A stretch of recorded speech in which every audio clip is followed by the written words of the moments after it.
अवैध घुसपैठियों और मुस्लिम शरणार्थियों ने भयंकर हमले शुरू कर दिए हैं। घुसपैठिए कितने हिंसक हो सकते हैं उनका सबूत इन तस्वीरों में कैद हो गया है। ये तस्वीरें भारत के एक मित्र देश से आई हैं, जहां घुसपैठियों और शरणार्थियों ने कई शहरों को जला दिया है। ये दंगे फ्रांस में शुरू हुए हैं। इन तस्वीरों में एक ऐसी चीज है जो भारत को भी डरा देगी।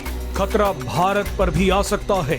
इसके बारे में हम आगे बात करेंगे, लेकिन पहले देखिए कि कैसे फ्रांस शरणार्थी गैंग के आगे हार गया है।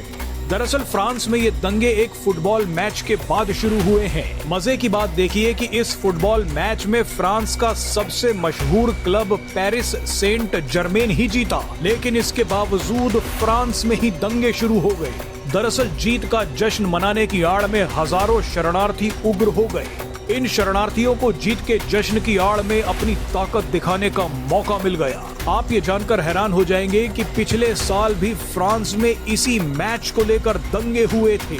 आप सोचिए कि किसी देश की टीम मैच में जीत रही है, लेकिन उसके बावजूद उसी देश में दंगे हो रहे हैं। हैरानी की बात देखिए कि इस बार तो फ्रांस की सरकार को ये पूरा शक था कि जीत के जश्न की आड़ में शरणार्थी और घुसपैठिए दंगे कर सकते हैं। इसीलिए फ्रांस के अधिकारियों ने पूरे देश में 22,000 से ज्यादा पुलिस अधिकारियों की तैनाती की थी। इनमें से 8,000 से ज्यादा पुलिस वाले तो सिर्फ पेरिस में ही तैनात थे। कई मेट्रो स्टेशन, ट्राम लाइनों और बस मार्गों को पहले ही बंद कर दिया गया था ताकि भीड़ ना जमा हो पाए, लेकिन इसके बावजूद फ्रांस के दंगाइयों ने पूरा फ्रांस जला दिया। जीत के सेलिब्रेशन में फ्रांस के अलग अलग शहरों में तोड़फोड़, आगजनी और हिंसा की कई घटनाएं हुई। हुड़दंगियों ने अल्लाहू अकबर के नारे लगाने शुरू कर दिए, आम लोगों की गाड़ियां जला दी। देखिए किस तरह से फ्रांस के आईफिल टावर के सामने दंगे चल रहे हैं। एक सवाल बार बार परेशान कर रहा है कि जिस देश ने फुटबॉल मैच जीता है, उसी देश को क्यों जलाया गया? क्या ये दंगे सहयोग है या एक खतरनाक प्रयोग? फ्रांस ने अपने देश में जिन शरणार्थियों को जगह दी, वही शरणार्थी बार बार फ्रांस को जला रहे हैं।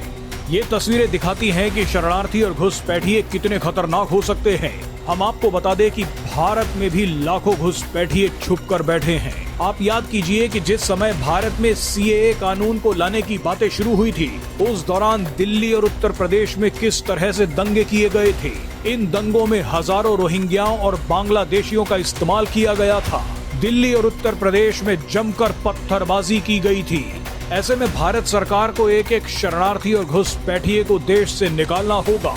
जिस तरह से पश्चिम बंगाल में एक्शन शुरू हुआ है, उसी तरह से देश में बैठे एक एक बांग्लादेशी और रोहिंग्या को भगाना पड़ेगा।